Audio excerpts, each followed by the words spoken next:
While out walking the world desert, I happened upon a clump of Datura growing in an otherwise wasted, barren, fallow cornfield. Datura is a silly name for this plant. Now that we've been introduced, I'm forced to call it the witch pepper, or prickled pepper. I had read experiences of witch pepper intoxication with fascination and wonder, but also frustration. Most reports I've read end in disaster. The people eat too much in environments that aren't conducive to psychic experiments. So in the name of caution, in the spirit of science, I undertook a series of experiments to test the baseline dose of this mind-boggling plant. But be advised, these plants are highly variable. What I experience may not be typical. Experiments conducted on 3 consecutive nights using one freshly picked prickled pepper. Pepper was growing in poor soil. It was picked October 5th, latitude, 41 degrees north, in a year when autumn came a little early. The pepper was still green, and the seeds were wrinkled and juicy.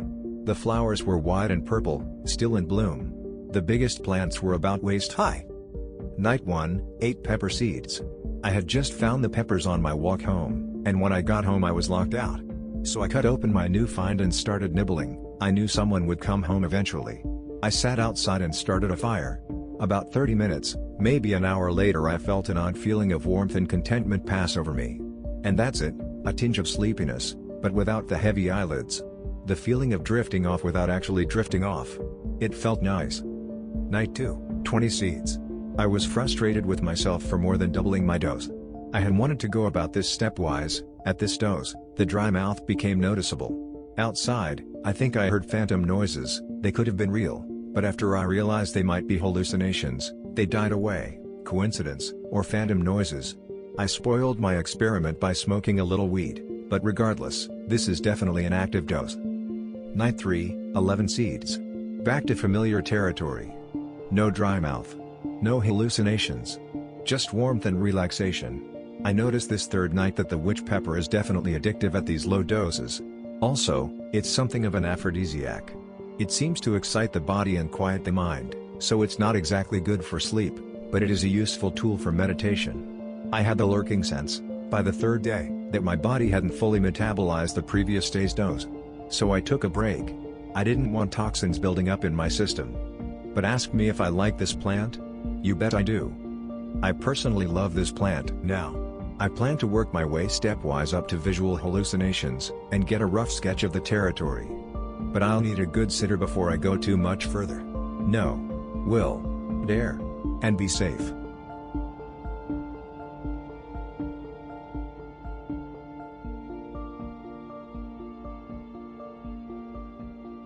She captured me.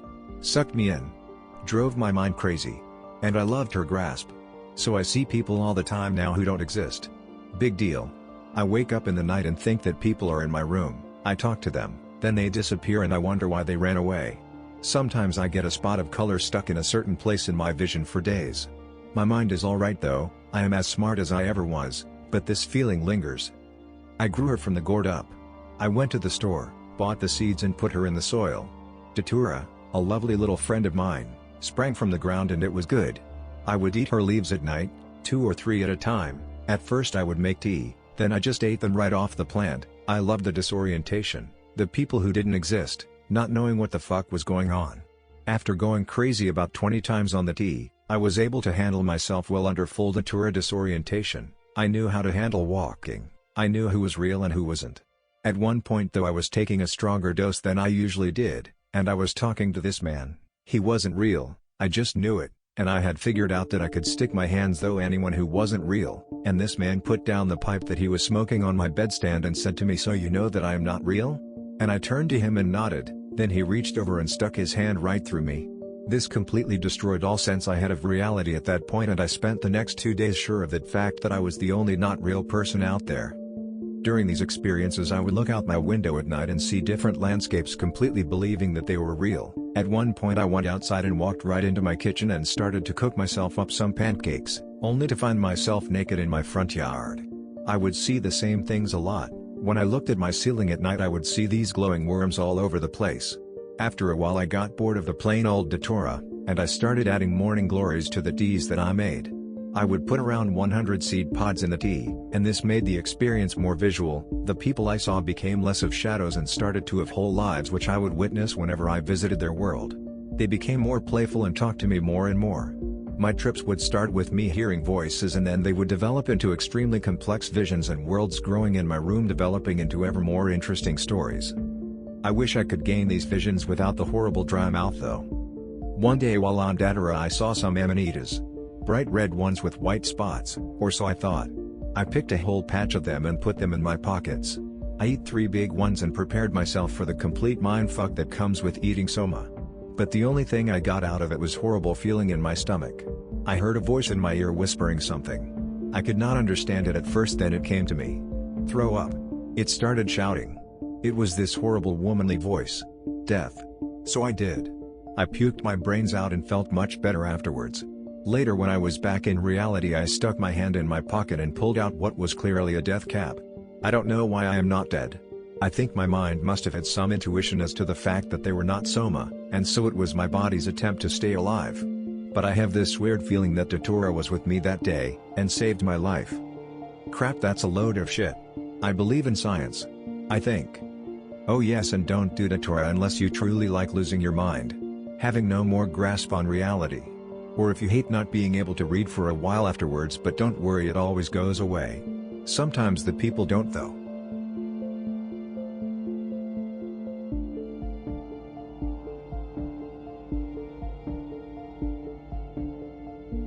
I'm an experienced stripper. In fact, my first drug XP was peyote. I'm not a heavy user by any means, 2 to 3 times a year. I'm a fairly regular pot smoker, and though I don't drink a lot, I'm an avid lover of beer. Hallucinogens are my love though, and I don't consider them just recreational. For the most part, they are done camping with friends, up of Michigan, that is the place. Trippin' is supposed to be a spiritual experiences that can be fun, but mainly, I consider it a reboot of my system. That being said, Datura is now officially off the list of camping supplies. I did my homework, I read about the bad experiences and thought to myself, I'll do this smart. One thing I noticed about the bad experiences was they usually involve people who regularly use drugs and lead unhealthy lifestyles.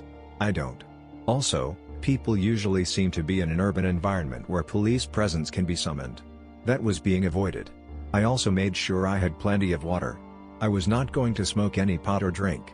The dose I was using was considerably lower than most of the bad story doses. I didn't officially have any sitters, but my friends were all with me. They were using mushrooms, not Datura. I've tripped with all of them before and trusted their abilities to separate reality from mythology if things got too hairy. My mistake was having read a great deal of Robert E. Howard the week prior. Conan, Call, Bran Mockmorn, etc. After ingestion, I didn't get the drunk feeling as bad as most people seem to. I was in fairly good shape. I did start getting the effects quickly. The dark woods provided a lot of shapes that outrightly became pics. I surprised and probably scared my friends half to death when I suddenly took up the camp manchette and went to do glorious battle with the attacking savages. Of this, I have little recollection. I had been lucid for quite some time, but near dusk, the battle began. This is what my friend described. You went from talking about pygmy tribes and the Yeti into they're here. You jumped up from your log, grabbed the manchette, ran through the fire and into the tree line, hacking everything in sight. We were too scared to come to you. In fact, we were worried that you were gonna start thinking we were orcs too, so we left. My friends literally fled into the woods to get away from me. I don't remember much until I came across a dead animal. Which could have been a whale or a unicorn or a megalotherium for all I knew. I spent a lot of time fighting pigs or danes or whatever. I read a lot of fantasy books and play magic cards, so goblins, Murgos, Viashinos, skull-bearers, trolls, gnolls, and a whole other assorted menagerie of evil was out to get me. Somehow, I wandered into a swamp and lost my sword. My friends found me hours later. It wasn't hard.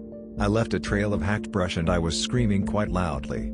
I have vivid memories of terrible things coming out of the dark for me. The scary thing was, for the several hours I was alone, I didn't drink anything. Luckily, I was only a half-mile from camp. I didn't recognize my 2 friends when they came for me. I thought the flashlights were witch balls. I fought with them a little, before I realized they were real and had water. I'm sure that I had pissed myself and was real glad to get dry clothes on back at camp. I was in and out of lucid dreams the whole night. I basically ruined their buzz, but being true friends, they found me more amusing than asshole-horrific. I still get dogged about that weekend, but I've been forgiven. However, in addition to the 4-day hangover, I cannot shake the uneasy fear that I could have killed somebody or myself. I literally was a delusional nut running around with a dangerous weapon in the woods. I could have fell on it. I shudder every time I think of that weekend. Given a choice between doing Datura again or eating an entire sheet of acid, I would eat the sheet. Datura is not something to be fucked with, and I'm a healthy sane person with hallucinogenic experiences. My advice: you probably are not strong enough for it, and if you are, you better not have a violent bone in your body or you can flip out easily. Have sober sitters will absolutely not permit you to be anywhere near dangerous places or objects. Or just don't do it, because the hangover sucks and it really isn't all that fun.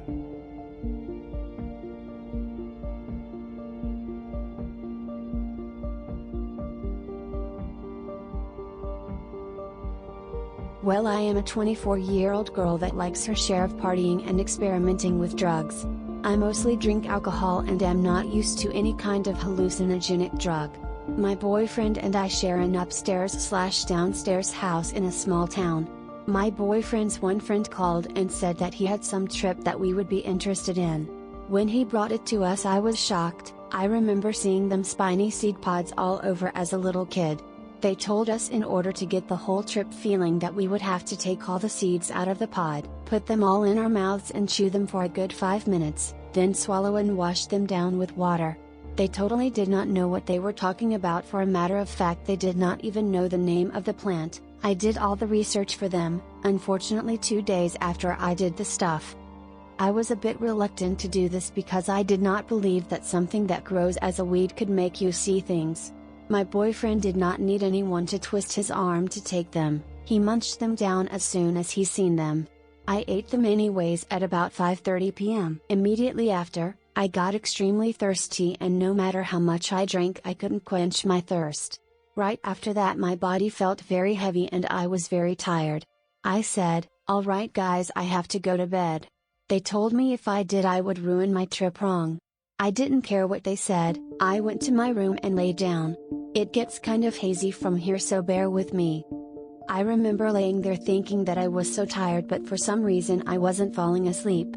I threw my legs over the side of the bed and tried standing up. My bed's on the floor, so it's not very high up. There was no way. I even tried using my hands to push me up, but fell on my face and got discouraged. I probably tried about 10 more times before giving up. I must have fell asleep for like 6 to 7 hours, because the next thing I remember was seeing the clock that said 1 a.m. I remember I glanced at the clock almost the rest of the night. My boyfriend was asleep down on the couch, and when I woke him up I was horrified at the sight. His face was very distorted. There was no dimension to his face. You know, if you sleep on something and get wrinkles in your skin, well, he had hundreds of wrinkles on his big, square, flat face. Plus his eyes were huge slits and his lips were huge, kind of like the people on Maury. It had me so scared. All I kept thinking was, there's no way I can stay with him if he's going to continue on looking like this. Then everything's a blur again. My boyfriend must have wanted me to come up to bed with him, because the next thing I remember is that we were in the bedroom. We had our overhead light on, which casts a yellowish tint on everything, but the tint played a big part on my trip. I was looking at my foot just next to my bed and was terrified once again. I saw millions of bugs. I think the reason I had that vision is because right now my cat has fleas and we were constantly seeing them and it was pissing me off. Anyways, there were about 1 million cockroaches crawling around. I seen these 2 very different bugs that I had never seen before. The reason is because I made them up. They were 2 very large, multicolored beetles. I actually seen them moving around. I had never in my life had a fear of bugs, but for some reason I was totally mortified from these bugs. I woke up my boyfriend, who was restored back to normal, thank God. I was frantic. I told him that he had to get them or I wasn't sleeping with him. At this point, I was very annoyed with the bugs and my boyfriend, that didn't seem interested in the bugs at all. I kept walking up and down the stairs, very slowly, like a person that couldn't even walk. Finally I remember being upstairs in the bathroom. I looked in the mirror and had 2 black eyes. I thought that my boyfriend had beat me up. I kept sitting on the toilet and trying to pee, but a little dribble would come out. I kept going back to the bedroom. I looked down at my hands and it looked like I had a terrible sunburn. I remember being very panic-stricken and feeling like I was going to have a heart attack. I remember having many discussions with my boyfriend at how scared I was. He says I was talking gibberish the whole time. I also had a thought that I was going insane and would never be normal again. The next thing I know, I got really sick. My boyfriend helped me to the bathroom. I puked in the tub twice, on the toilet, and on the sink. It was mostly just the seeds and an orange coloration of some juice that I had drank earlier. It was a mess in there. I think me puking might have eased the tripping feeling, or at least put it into some kind of perspective, because when I went back into the bedroom and seen the bugs I wasn't afraid. I found a hammer and decided to try killing them. I smacked a roach with it and it just disappeared. That's when it dawned on me that I was just imagining all the bugs. Once I came to that conclusion, I started feeling a little more calm. I went over to our window and seen 2 hummingbirds flying right out in front of me. I looked at the tree branch and seen hundreds more perched on it. I yelled to my boyfriend to come and see, but he didn't even respond to me. I didn't even pay that any attention. I studied the birds a little longer and decided just to go to sleep. I went over to the light switch to turn it off. This was a huge task as my body was no longer responding to my brain. I was like 5 feet away from the wall, reaching out, batting at the switch. My boyfriend says that it took me like half an hour to finally get the light off. Up to that point I had completely forgotten about taking the Datura, and when I remembered I was like, whoa. I then was ready to lay in bed with my boyfriend. I'm not sure if I was still hallucinating or not. I would shut my eyes and go into a very weird state of mind. I would think that I was smoking a cigarette and having a very in-depth conversation with my boyfriend, and suddenly jolt back to reality thinking I had dropped my smoke and I was burning my boyfriend, and frantically search for it. After 2 or 3 minutes figure out that I was imagining all of it and lay back down. I did this at least 25 to 35 times over a period of 5 or 6 hours. Finally, about 12 in the afternoon we rolled out of bed. We both noticed the blurred vision, which shortly wore off. His pupils were dilated for 2 whole days, but mine weren't. I would have to say, off of my whole experience, I wasn't exactly dissatisfied. Yes, I did get very, very paranoid, but after I realized that it was because I had taken a very powerful drug, I really calmed down. I wish that I would have done the research for this stuff before I just indulged in it. The kids that sold us the stuff ended up apologizing for selling it without even knowing what it was, and that they were never going to do it again. That's how bad it scared them. I guess 15 of the 30 people that munched the seeds down went to the hospital. In my opinion, it's because they didn't have enough knowledge of the stuff they were messing with and the lack of somewhat good supervision. I know if my boyfriend wouldn't have been there, I could have possibly ended up in the hospital. Even though he wasn't even really paying attention to me, at least he was there to bounce my crazy ideas off of. I know if he would have freaked out about the bugs, I would have flipped. If there are people out there that want to try this but are too bugged out by all the negative stories on here, I would advise to not do too much. I found that eating half the seeds in a pot is totally enough. It's best to not have anything to do and to make sure to have at least 2 days put aside for chilling after. I would make sure to have someone I trust around, whether it be a good friend or my significant other, just to have someone half coherent with me. It is probably a good idea to baby-proof the place and make sure all loose objects, knives, scissors are out of harm's way. Your balance is totally off when it comes to this drug, so be very careful. Out of all the stuff I have been reading on this plant, it stresses that it is poisonous and it could kill. On that I have to say, if you have any kind of heart problem, steer clear of this stuff. Well, I hope that this story was both informational and humorous to read. I do think that I will do it again, but this is the kind of thing that you only do every few months. Peace out and be careful.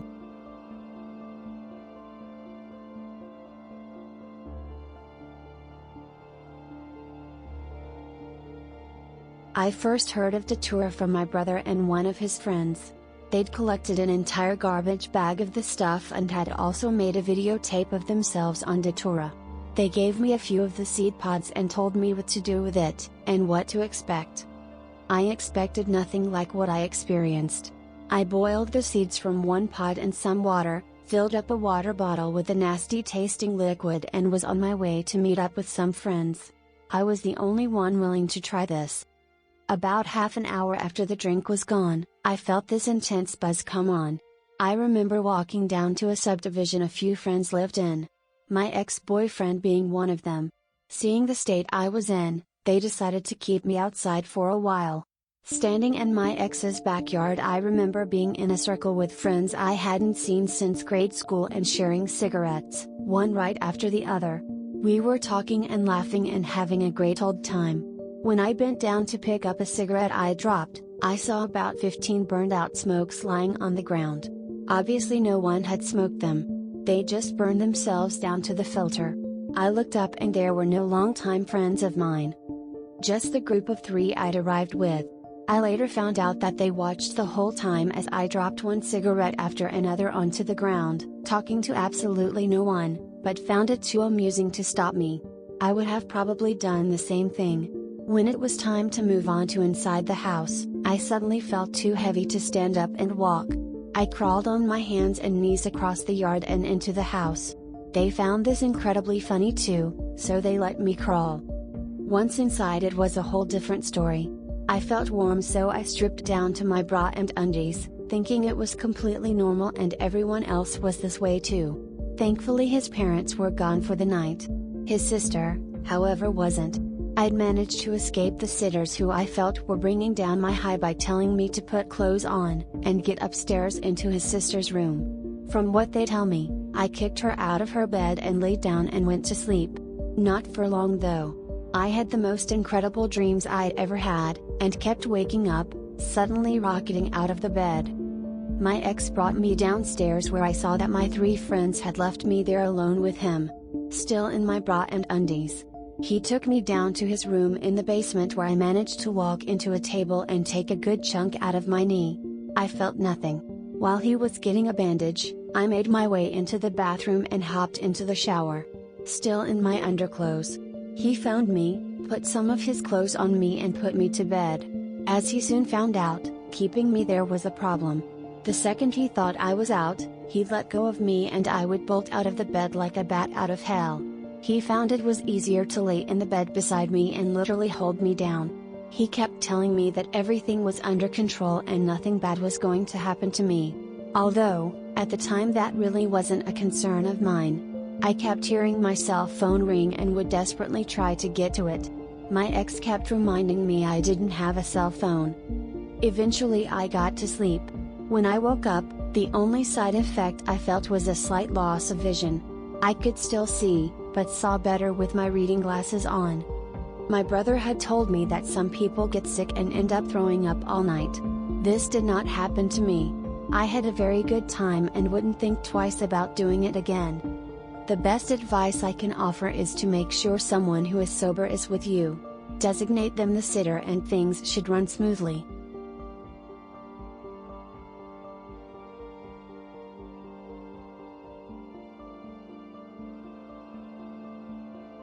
I had long since had a fascination for the stories of flying ointment as described in European histories of witchcraft. It had struck me that there is little written about the use of psychedelics in our traditions, unlike other parts of the world where it appears frequently. Even the Liberty Cap, widespread and easily found, has little written about it in a shamanic or witchcraft aspect. Only flying ointment, a hard to pin down concoction of Solanaceae and other similar plants, occurs consistently throughout Europe. In my country, Slovenia, there are stories identical to those of Spain, Italy, Germany, France, and Britain. So after years of study and research I decided to try the actual thing itself. I was 33 and going through a rough time in my life. The idea of doing something so different and unexpectedly new appealed to me, and I hoped to gain some new insight into myself and reality as such. I prepared the ointment in several stages. Harvesting some young fresh monkshood roots and drying them. Preparing a Datura tincture with 50 seeds, leaf and blossom, drying a mandrake root from my garden and extracting poppy by scoring it and boiling them down to a brownish oily substance. After several weeks I made the ointment with the prepared ingredients. A very small amount of powdered monkshood root, powdered mandrake, Datura tincture, poppy and cannabis heated with beeswax and jasmine oil and left to infuse for several days, keeping it warm so the wax won't harden, setting the ointment. After several days the color turns from a deep green to almost black and it is left to set. I now have flying ointment. On the day it was to happen I had borrowed a friend's house. Set alone up in the Scottish mountains with no neighbors likely to get annoyed and a beautiful stove that would keep me company during my journey. Upon entering I spent the first hour cleaning the room I was to trip in, setting a fire, bringing in enough fuel to sit out a small ice age, lighting candles, building a big crash pad of mattresses, cushions and blankets in front of the fire. There were spliffs being pre-rolled, as I suffer from oh my god look at my hands. How long have I been building this spliff? Syndrome when tripping. Once external preparations had been completed I decided to have a very hot bath on account of cleansing mind and body before a trip and opening the pores of the skin for the ointment. After the bath, wrapped only in a large soft fleecy blanket, I settled in front of the fire with my jar of ointment. By now I had serious butterflies in my stomach for I had come across a couple of reports of people dying, doing just this. Still I had come this far and I had resolved to be very careful. Note, I should have had a trip sitter. 5 p.m. Slowly I began to apply the dark waxy substance to my armpits, my pulse points, the soles of my feet and my vagina. I put on some rainforest music and waited, occasionally taking sips of water. After about an hour nothing much had happened apart from a slight feeling of cold, dry mouth and slight visual distortion. Maybe a tightness in the chest but I put that down to nerves. Slightly disappointed wondering if this was going to work at all or if I was maybe too cautious I decided to top up. Recklessly. A feeling of it needs to be done fully to honor the journey, to not show fear to trust in what is to come. Hang on it has started. I could feel a softness, a fluidity in my body that had not been there before. I began to rub the flying ointment over every inch of my body. Every touch felt sensual and soft with a sleepy dreaminess as if on the verge of sleep. Eventually I ran out and proceeded to cuddle up in my nest watching the fire. 7 p.m. I am feeling very cold. The soft sensuality from earlier has dissipated and my chest feels very tight. I feel a small seed of panic rising in my guts. The fire tells me it cannot keep me warm any longer. I feel hurt, puzzled, but we are friends. I offer it more wood to feast on but I remain cold. There is a slight busy electric feeling to my fingertips and toes. My mouth feels like it is full of sand. I drink some water but it feels like ice in my stomach, sharp and hard. Time for a joint. I light up and almost immediately everything softens and yet tightens up a note. I feel colder than ever before but soft and languid. I lie down after finishing my smoke. Wrapping myself in several blankets watching the roaring stove, I feel floaty. I try to see but realize the room is no longer there. I am on a grassy desolate plain. A dark sky above and a cold wind. It is hard to draw breath here, the wind snatches it away before the lungs can take it. But that seems okay. I see something in the distance, know it is right before me, a presence deep and green tasting. Cool softness, it seems inquisitive. I feel curiosity. I wish to understand something. The colors talk but I do not hear them correctly. The taste seems wrong, I feel frustrated. Then some kind of agreement seems to have been reached. There is calm. I find myself inside the presence. It is like falling but there are others. I brush past something, inquiring, being inquired about. A child. Careful, it is a child. There are myriads of presences, I do not know what else to call them as nothing will fit, some seem old, so very old and huge. Like massive beings slowly wandering an ocean. There are smaller ones, quick and sleek, buzzing. Families. I understand they are somehow related, the same but not. Too fast, it is going too fast, I feel sick, my breathing is difficult. I try remember why that is, then notice I feel cold. Tired. The green presence is back before me, it vomits me out, I feel myself flop out liquid cold green stream. I die. I am cold in the earth for a long time. I am a seed. I grow. I draw water. I feel the warmth of a sun. Millennia pass. It has always been so. Green presence is in the distance. 3 a.m. A friend had arrived at some time during the evening, finding me wrapped in my blankets, basically catatonic with very shallow breathing and very cold. He struggled to find a pulse at one point. Being a seasoned tripper and knowing me very well, he didn't panic. made sure I was warm, monitored me and lit a joint. In the hours he sat with me I appeared at times to be almost dead and at other times having a hard, painful trip. I remember nothing of most of that period, only what is recounted above, which I think occurred during the first few hours. At around 3 a.m. I started to come round. My body felt incredibly weak, struggling to even lift my head to start with. All senses seemed super sharp and focused and yet dreamy. My friend helped me in an upright position and I lit a joint. For the next few hours we watched some X-Files, listened to music and eventually went to sleep. I continued to have effects for another 10 hours, drifting in and out of strange trip-like thought streams but could never remember them. The tiredness took another week to wear off and it was nearly a month till I felt baseline. In summary, I felt it was an interesting experience and worthwhile. But the substances used are very dangerous and I would not advocate for anyone to follow my actions. There are safer and better psychedelics available. Flying ointment has a big drawback in not only being dangerous but also that it causes an inability to recall much of the experience. A lot of it felt like lucid dreaming more than tripping, but with a feel of complete and utter authenticity.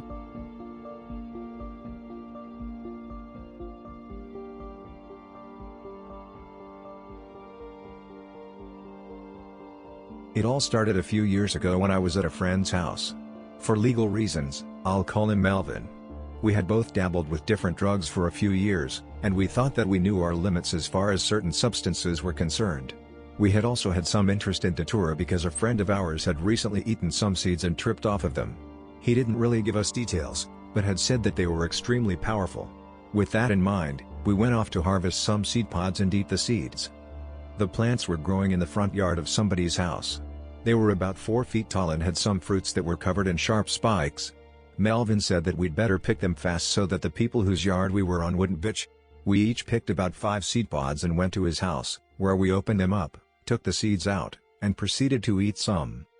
I remember that the seeds tasted extremely bitter, almost too bitter to keep down, but we managed. I asked how much I should take, and he said, about 15. At this point we had both eaten about 150 of them. We both kind of sat around for about 30 minutes, anticipating the trip. At the end of those 30 minutes, I began to feel very hot and everything had a hazy quality to it.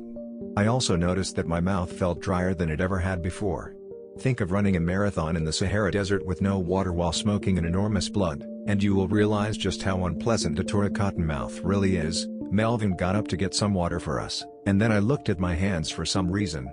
There appeared to be smoke or steam coming off them, and I started to notice that the walls were melting, not breathing or shifting around like on shrooms or acid, but actually melting like butter on a frying pan. At this point I became very frightened with the idea that maybe the entire world will melt into a cosmic puddle, with me and everyone I know in it melting as well. Melvin finally came back with the water and told me to go to the next room and look at your eyes, they're fucking huge. I did just that, looking into a mirror and examining myself. I remember that my pupils were so dilated that my whole eye appeared black, and I thought that I must be some alien, and then walked back to Melvin with the newfound realization that I was an alien. I don't remember too much after that, but apparently we both walked around town in a completely dazed and psychotic state all day, talking to imaginary people and believing we had the ability to teleport from place to place. Some of our friends had run into us and, realizing how fucked up we were, became our babysitters for the day and told us about parts of the trip that we couldn't remember. After several hours of this, Melvin wandered off to the local park and some of my friends/babysitters began going home. One of them asked how I was feeling and my response was something like, only if the water is 1 billion years old. At some point somebody called my mom and told her to come pick me up because I was really fucked up. She came and picked me up and then drove me to the hospital after seeing exactly how fucked up I was. It turns out that she thought I had taken some kind of terminal, Syd Barrett-style acid trip or had suddenly gone completely insane. I was wearing no shirt or shoes, my brand new glasses were missing, and I was ranting and raving about things that weren't there. I ended up in the emergency room where I had to be restrained by police, orderlies, etc. because I kept trying to escape. The doctors stuck all kinds of needles in my arms and hands and I kept trying to take them out. I remember looking at my left hand and then looking at my mom saying, "Look, the Japanese blood islands." After that I don't remember too much about the hospital, Except the day after, when I was still tripping extremely hard and came to the realization that I was being held against my will and being sexually tortured with a catheter, and started shrieking uncontrollably for what felt like forever. Apparently Datura makes you unable to urinate, so the doctors put a catheter in my penis. You don't know what pain or fears until you try to pull a catheter out while tripping on Datura. I was discharged about 4 days later, but I had to go to rehab after that because I was still a minor and had OD'd. For the next year or so I struggled to come to terms with what happened to my mind that day, and became very strange and reclusive without the desire to go to school or get a job or do anything, really. I finally got a job not too long ago, and it has helped out my mental state a bit. In closing, I urge anyone who wants to try Datura not to try it.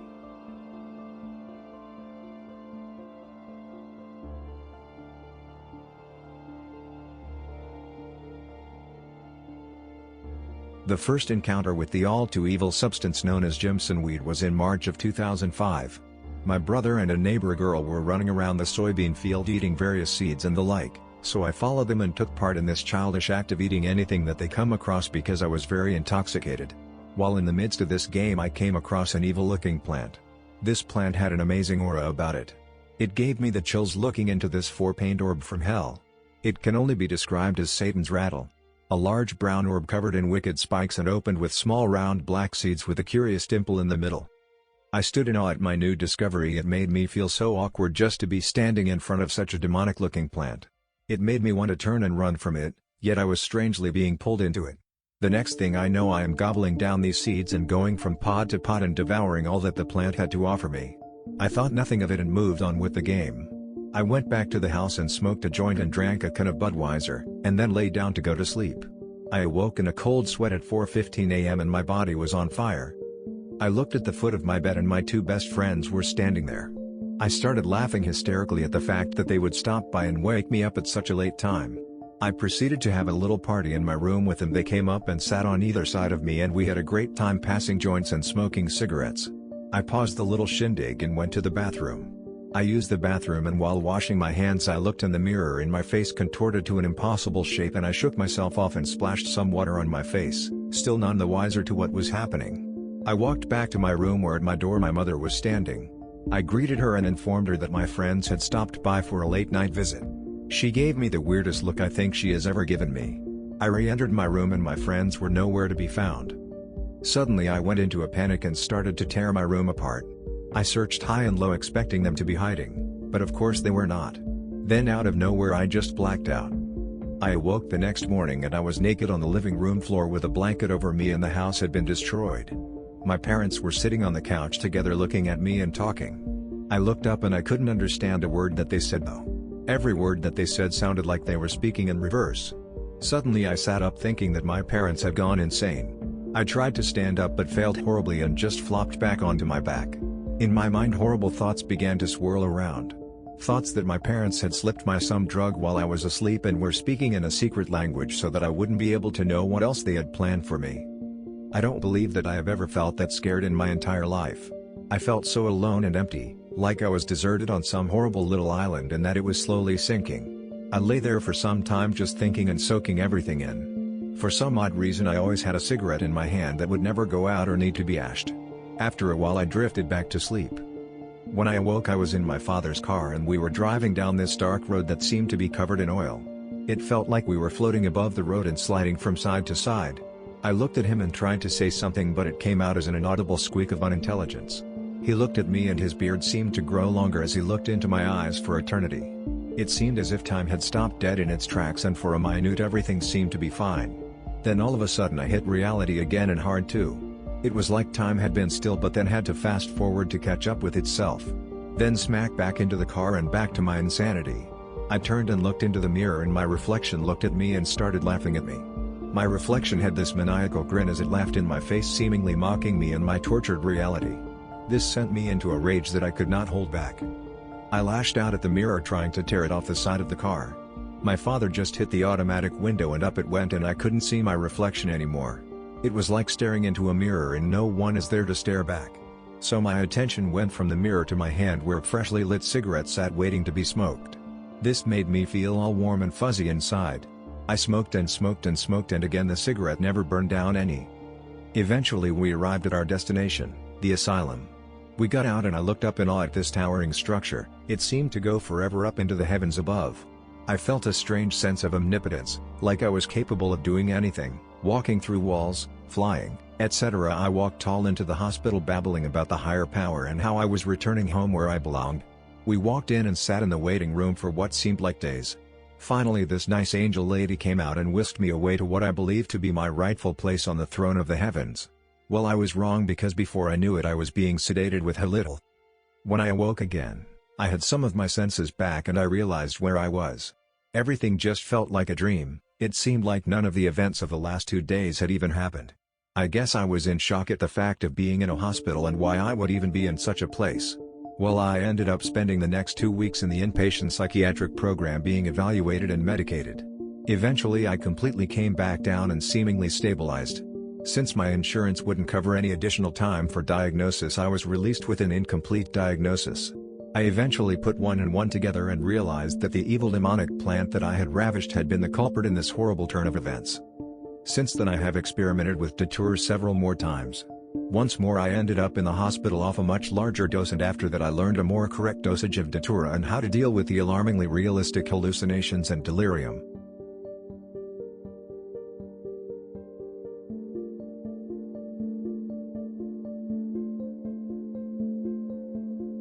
I have been curious about Datura since I was about 13, when I came across a copy of Castaneda's The Teachings of Don Juan. As a teenager I finally positively identified a group of Datura plants growing on a dirt pile near my cousin's house. Once I figured out what it was and went back to my cousin's house to harvest it, I was disappointed to find that the dirt pile and its crop had been bulldozed away. It's probably a very good thing that I didn't get a hold of it at that time. It could have made for a horrific experience, as I was exceedingly naive about drugs at the time. About 2 years ago, while living in the city, I began to research Datura again. Once I began to pay attention, I began to notice it seemed to grow everywhere. It was somewhat uncanny how I seemed to be developing an acute awareness of where every Datura plant in my area was. I knew every yard that had a plant and found it growing out of cracks in the sidewalk, and even found some growing in front of the local police station. At that point I began harvesting a few leaves and seeds wherever I happened to see them. I had experimented with eating the seeds in small increments, eventually working up to 50 seeds, which left me feeling feverish and slightly dizzy. I decided to make an alcoholic extract of the rest of my seeds by soaking them, about 300 seeds, in 3 shots of vodka for a few weeks. One day I spontaneously decided to down the extract. It was extremely bitter. I got the idea of also smoking some leaves about 15 minutes afterward. I quickly began to feel the dizzy pull of gravity, which I attributed to the alcohol.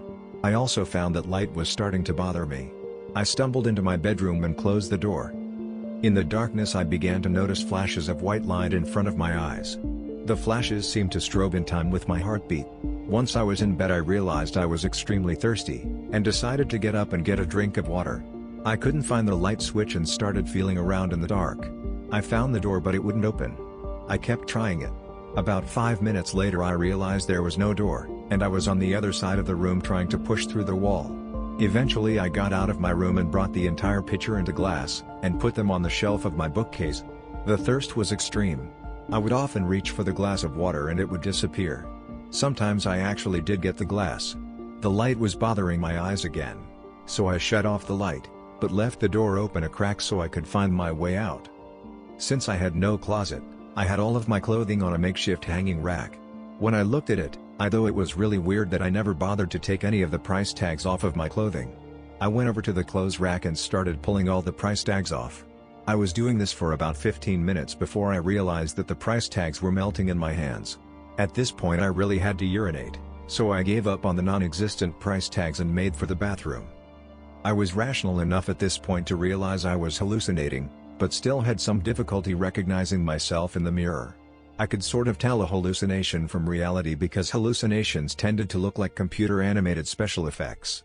Almost real, but somehow too clean or too sharp. In the bathroom I noticed a large, transparent tarantula crawling on a framed picture hanging over the toilet. I spent some time looking closely at the tarantula, and if I looked hard enough it would turn into a feather. I think the feather was the reality, and my mind was able to turn the shape into a tarantula. The thirst was overwhelming, but no matter how much I drank or how full my bladder was, I couldn't urinate. This was the most uncomfortable part of the experience. When I got back to bed, a cat flew out of nowhere and jumped on me. Then I thought I was on the subway going back and forth. At that point my roommate came home. I stumbled out of my room and told him I was on Datura. He started asking me about the effects, and I found myself completely tongue-tied. He seemed convinced that I was not freaking out, so I went back to my room and he went about his business. My roommate had multiplied into about 3 or 4 people, so I had 2 hallucinatory roommates talking to me while one identical roommate was cooking dinner and another of the same roommate was checking his email. The 2 hallucinatory roommates in my room were mumbling to me at the same time, and I kept asking them to speak up. I could never quite get what they were saying. Somehow I eventually fell asleep, but I felt out of it for about 4 days. The next day I felt so exhausted and fucked up that I took my Datura stash and threw it in the garbage. My roommate fished the baggie out of the garbage and put it on the kitchen table, possibly to remind me of my experience. Eventually I ended up taking my Datura back. Since then I have experimented with taking minuscule doses of Datura for medicinal purposes. Since scopolamine, atropine and hyoscyamine had legitimate medical uses, I began using Datura for motion sickness, nausea and for colds. I found that the Datura worked no better or worse than regular OTC medications. The only risk was if the batch was too strong I could slip into Datura world. Once I had a cold and had made some herb tea with a little Datura in it. I was watching a documentary on Anton LaVey and after the video was over I realized I had taken too much. Knowing what could happen I quickly crawled into bed where I couldn't get into too much trouble. The only hallucination I saw that time was a headless and tailless mouse, just a breathing, moving egg-shaped ball of gray fur. I watched it for quite a while. Since those experiences I feel a very strong connection with Datura. I usually am a big skeptical of people who talk of a plant spirit but was surprised to find myself taking the idea seriously. To this day I am very sensitive to the location of Datura plants wherever I go. I am thinking about trying to grow some if I ever get some space to garden in. In a small way, Datura completely changed my outlook on life. All my life I have been interested in the paranormal and the occult, but never pursued it because I felt I had no particular visionary abilities. I had tried meditation and a variety of drugs to try to experience some sort of vision, but never saw anything particularly otherworldly. After Datura I felt that I had for once accessed the experience of this otherworldly vision.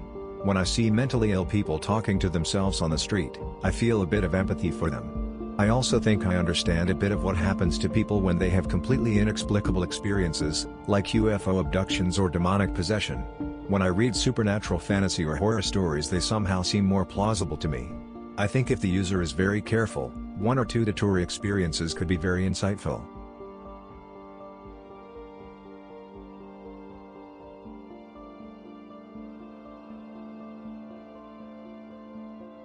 Erode note, the dose described in this report is very high, potentially beyond Erode's heavy range, and could pose serious health risks or result in unwanted, extreme effects.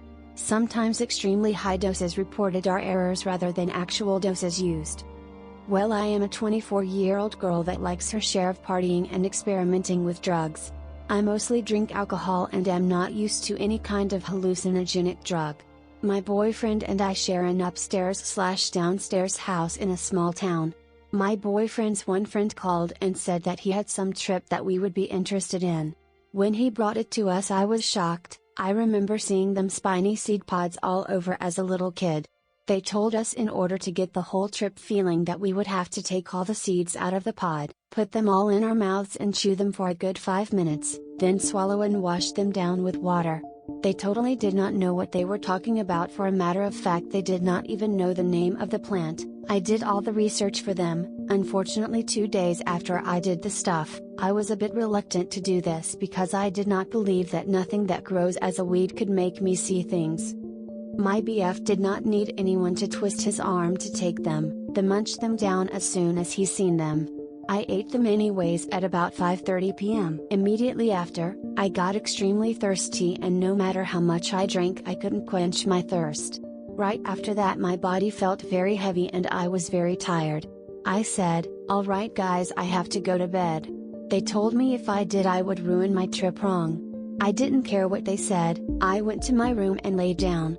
It gets kind of hazy from here, so bear with me.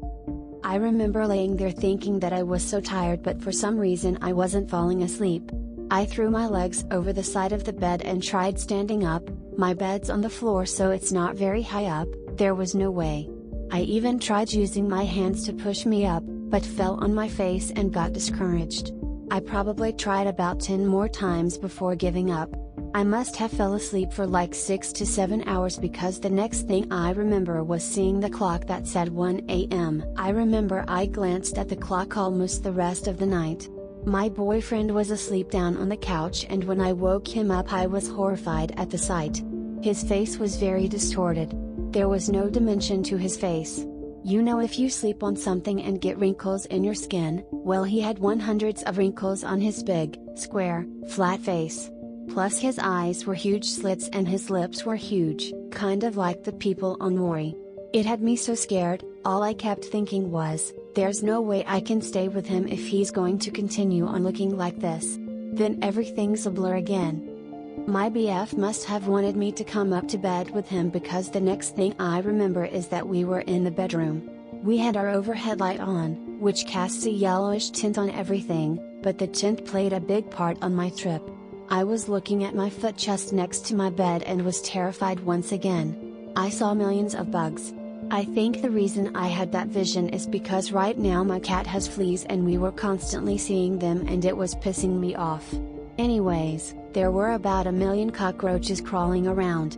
I seen these 2 very different bugs that I had never seen before. The reason is because I made them up. They were 2 very large, multicolored beetles. I actually seen them moving around. I had never in my life had a fear of bugs, but for some reason I was totally mortified from these bugs. I woke up my boyfriend, who was restored back to normal. Thank God. I was frantic. I told him that he had to get them or I wasn't sleeping with him. At this point, I was very annoyed with the bugs and my BF, that didn't seem interested in the bugs at all. I kept walking up and down the stairs, very slowly, like a person that couldn't even walk. Finally I remember being upstairs in the bathroom. I looked in the mirror and had 2 black eyes. I thought that my BF had beat me up. I kept sitting on the toilet and trying to pee, but a little dribble would come out. I kept going back to the bedroom. I looked down at my hands and it looked like I had a terrible sunburn. I remember being very panic-stricken and feeling like I was going to have a heart attack. I remember having many discussions with my boyfriend at how scared I was. He says I was talking gibberish the whole time. I also had a thought that I was going insane and would never be normal again. The next thing I know, I got really sick. My boyfriend helped me to the bathroom. I puked in the tub twice, on the toilet, and on the sink. It was mostly just the seeds and an orange coloration of some juice that I had drank earlier. It was a mess in there. I think me puking might have eased the tripping feeling, or at least put it into some kind of perspective, because when I went back into the bedroom and seen the bugs I wasn't afraid. I found a hammer and decided to try killing them. I smacked a roach with it and it just disappeared. That's when it dawned on me that I was just imagining all the bugs. Once I came to that conclusion, I started feeling a little more calm. I went over to our window and seen 2 hummingbirds flying right out in front of me. I looked at the tree branch and seen 34 more perched on it. I yelled to my BF to come and see, but he didn't even respond to me. I didn't even pay that any attention. I studied the birds a little longer and decided just to go to sleep. I went over to the light switch to turn it off. This was a huge task as my body was no longer responding to my brain. I was like 5 feet away from the wall, reaching out, batting at the switch. My boyfriend says that it took me like half an hour to finally get the light off. Up to that point I had completely forgotten about taking the Datura, and when I remembered I was like, whoa. I then was ready to lay in bed with my BF. I'm not sure if I was still hallucinating or not. I would shut my eyes and go into a very weird state of mind. I would think that I was smoking a cigarette and having a very in-depth conversation with my BF, and suddenly jolt back to reality thinking I had dropped my smoke and I was burning my BF and frantically search for it. After 2 or 3 minutes figure out that I was imagining all of it and lay back down. I did this at least 25 to 35 times over a period of 5 or 6 hours. Finally, about 12 in the afternoon we rolled out of bed. We both noticed the blurred vision, which shortly wore off. His pupils were dilated for 2 whole days, but mine weren't. I would have to say off of my whole experience I wasn't exactly dissatisfied. Yes, I did get very, very paranoid, but after I realized that it was because I had taken a very powerful drug, I really calmed down. I wish that I would have done the research for this stuff before I just indulged in it. The kids that sold us the stuff ended up apologizing for selling it without even knowing what it was and that they were never going to do it again. That's how bad it scared them. I guess 15 of the 30 people that munched the seeds down went to the hospital. In my opinion, it's because they didn't have enough knowledge of the stuff they were messing with and the lack of somewhat good supervision. I know if my BF wouldn't have been there, I could have possibly ended up in the hospital. Even though he wasn't even really paying attention to me, at least he was there to bounce my crazy ideas off of. I know if he would have freaked out about the bugs, I would have flipped.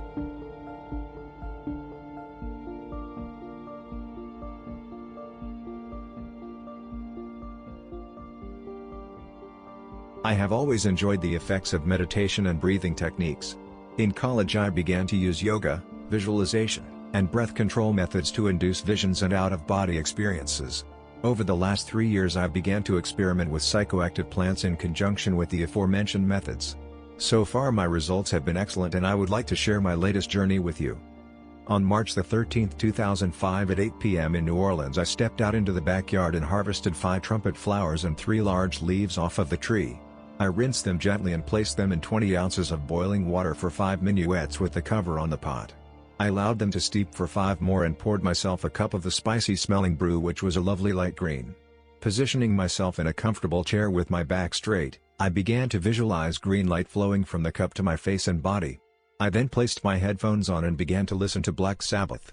I really get into a great trance state while grooving to Ozzy. Once I achieved the familiar sensation of my body expanding beyond itself, I drank the entire cup of tea. That was at 8:45 p.m. In 10 minuets I was very thirsty and unaware of the fact that I was already having visions. This was the marked difference between my previous experiences with hallucinogenic substances. I am a lucid dreamer and have always been aware of when I am dreaming and have the ability to decide and control my actions even when perception and sensation during the dream state is as real as in my waking life. This ability has always carried over into my journeys with self-induced trance and psychotropics. This was not the case with the trumpet flower. I felt my self-induced trance not affected. 2 men walked into the room and asked if I knew how to play gin rummy. I answered no, but that I could learn quickly. They sat down and we commenced to play. It was not unusual for people I'd never met to just walk into this house, as we have a large and warm community in this area, and I assumed they were friends. I invited them down to the kitchen for food and one of my pals that lives there was making toast. After I drank my second cup of tea, my house pal, who I'll just refer to as E, asked me who I was talking to. When I turned and pointed to card player 1 and 2 to introduce them, E said, "Dude, no one is there. What are you on?" I had a good laugh with the cards men and we 3 concluded that it was E whose vision was off. I sat on a stool at the counter and had a third cup as the rest of E's housemates came in from a party they had been at. To my confusion, they all agreed with E. I turned to my fellow cardsmen for support and witnessed them slowly fading into the walls. It was only then that I realized that Datura had hit me with alarming speed and passed right under my radar, and my usual sharp awareness and self-control were nowhere to be seen. I have never before exceeded my set dosage, which I had intended to be only 1 cup, and here I was with the third cup totally drained. When I looked back at E, I said, "Oh shit, I am so stoned." As soon as I said the word stoned, the most intense body high I've ever felt hit me like a truck. I felt one with the wooden stool on which I sat. Very slowly and with great effort I stood up and walked to the stairs. I began to feel a heat upon my skin like the rays of the sun and found myself transfixed by an alarming increase in all 5 senses and had to be helped upstairs and set on the couch. As soon as my ass hit the cushion, everyone vanished and I found myself alone in the house, which was now a cross between my home, E's home, and the set of Jumanji. I felt something tingle in my nose and smelled what I knew to be prey. No mental pause occurred between me sitting on a couch as a human and shifting into a large wolf and creature. The metamorphosis was smooth and painless, and filled with great energy I began my hunt. Up and down the halls, stairs, and through the trees I gave joyous chase to a cat, poor house cat. At some point, I had no grasp of time by now, my human pals once again materialized, and upon seeing them I determined to make it clear that the cat was my prey and they were just oddly shaped competition. Asserting my dominance consisted me nipping, head-butting, and corralling poor E and the others into a room. At that point I was back in the originally shaped house, human, and 3 years old. All of this feeling totally natural to me, I began to play tag and eat the buttons off of my shirt. Eventually I realized I had to pee and I went into the bathroom, convinced that the tub was the toilet, and commenced to whiz into the tub and onto the floor. Seeing as I was 3, I couldn't figure out how to pull up my pants and so decided to go without them. Upon exiting the bathroom, I entered into a great dance hall filled with people dancing to blues and patting me affectionately on the head as I passed by. I ran into another room and I was in a hospital lobby watching an excellent show about my family and ancestral heritage and occult teachings. Then I was an adult again and aware of the odd fact that my ass was exposed to everyone, and, bless their hearts, he and his housemates put some briefs on me and tried to quiet me down. I felt like I'd smoked an entire ounce of marijuana and drank 4 pots of coffee. Accordingly I began to recite all of the occult knowledge that I'd just been taught while running as fast as possible all around the house until I was sure that I'd memorized everything. During this process I was relentlessly teased by the doors and walls of the house, who kept trying to mess up my memorization process by jumping in front of me and knocking me in the head and sticking out their baseboard feet to trip me. Despite their efforts I succeeded in locating my notebook and pen and in very loopy large print inscribing my new teachings. These are actually an amazingly informative several chapters, and now I'm also very good at playing gin rummy. After several unmeasured moments of hilarity and ghost watching, I found myself lying on my back watching all of the ghosts I'd been talking to slowly melt up into the ceiling. By that time it was early morning, and after several more mild visual hallucinations like dancing fairies around the oat bran box, and folks from other states randomly appearing and vanishing, I felt sober but still very hyperactive and lacking in appetite. I looked at E's watch to find that it was 9:35 a.m. I had been tripping for over 12 hours. Lingering effects that I noted were a difficulty focusing visually on near items and feeling no need for sleep. All done.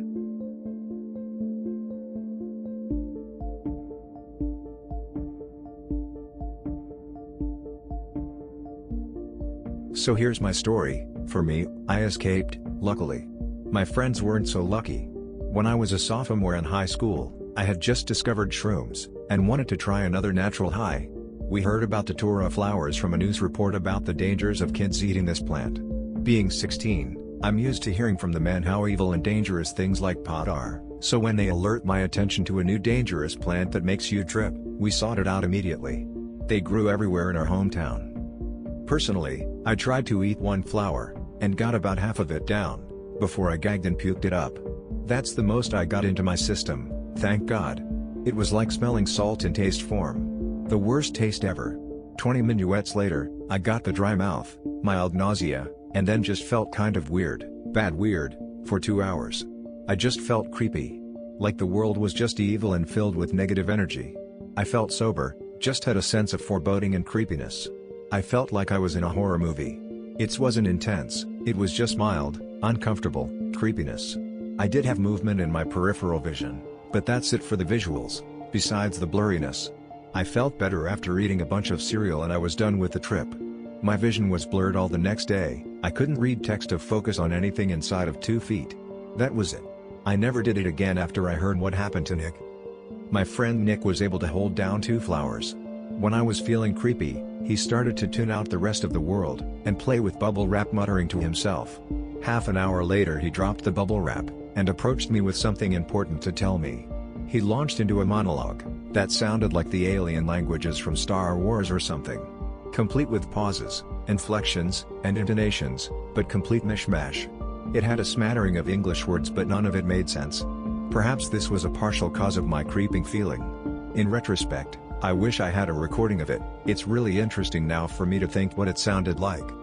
I felt like I should take care of him, but I felt shitty and had no patience to deal with a lunatic, so when he wandered out of my house, I let him go and tried to go to sleep. I found out later that Nick had quite a trip. He completely had the whole, talking to long-last friends for hours who would randomly disappear and reappear. Trying to accomplish some fine motor task over and over and over, including the notorious disappearing cigarettes. He said later he must have smoked 3 packs, only one of which was real, and it had less than 10 in it to begin with. He said he kept waking up, thinking it was over, and then talked to his parents, only to have them disappear and realize he was still tripping. He said he couldn't tell if his eyelids were open or closed, because when he closed them he would just wake up in some other situation. He said it was like being in the Twilight Zone, where some guy is having a nightmare, and then wakes up, only to find that it's a different nightmare, and then wakes up, only to find out. Everything that happens is so vividly real, no matter how preposterous. Bugs, Monster, aliens, giant robots, all are accepted as just normal. As if, duh, what else? Nick was high all that afternoon, all night, and well into the next day. He never got naked and ran down the street or anything, but he said he could have done anything. It was like a waking dream, anything is possible, and you are not so much an active participant as he was a passive bystander, watching the world happen to him. Nick didn't consider it a bad trip, just a really heavy, crazy trip. But he said he was never doing it again. To me it sounded like the worst thing imaginable. But Nick was a hardcore explorer of the inner psyche. This guy had taken ridiculous amounts of acid before, so I don't think anything could shake him. Later, in college, I heard a now notorious story about Nick and a few other guys I used to hang out with in high school. I guess Nick decided it had been a long time so he was going to try it again. They boiled the seeds from one large pot and drank the juice. Apparently Nick was tripping okay, the other two guys were tripping hard, and one guy just fell to the ground shaking, and foaming at the mouth. Nick decided to get medical attention for him and they all ended up in the hospital getting the stomach pump and then the charcoal drink. All three of the guys except Nick had to be restrained because they were trying to attack the medical staff. Nick was just tripping but not getting violent or too out of control. Mostly talking to himself and other imagined characters. Apparently he shit blood for a few days and couldn't see properly for a week. I am so glad I wasn't able to keep it down. Knowing myself I would have had a very unpleasant time.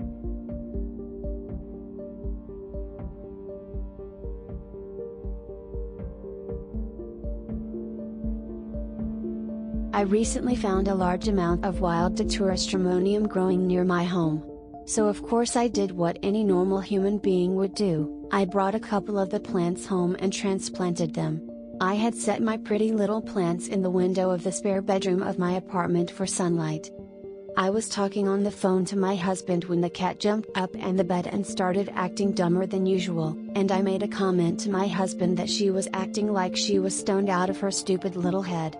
He told me to check my plants and I noticed a large quantity of leaves missing, more than 10 less than 30. I had forgotten my husband had told me cats love Datura. My cat has been tripping really hard all day. She will run across the room at full tilt, stop, then fall over. She keeps studying our dog every time the dog goes to sleep. The legs of every chair in the house have become the single most interesting thing in the world. A few times, she was standing there looking at me and just fell over and looked confused at how she got to the floor. She has walked into every wall, door, and cabinet near the floor in the house. There is something absolutely amazing on the walls that I can't see. She will let me hold and pet her, but only for so long. Earlier she decided she was done with attention and hopped to the arm of the chair and just sat there looking confused as hell. I can't decide if she was confused at why she was on the arm of the chair / how she got there when she was just sitting on my lap or if the floor suddenly seemed very far away. When I tried to pet her the poor thing nearly jumped out of her fur and fell off the chair. She then proceeded to get lost in the empty corner next to the computer desk. She has also mutilated the box our toaster oven came in. Please remember that cats seem to love this plant. As funny as this is, I am worried my poor cat will die or severely hurt herself. I think she ate the leaves about 20 hours ago and that has not happened yet. Please try to keep your critters, I am not sure if the dog got any, and your drugs separate. It won't be very funny if your favorite pet dies.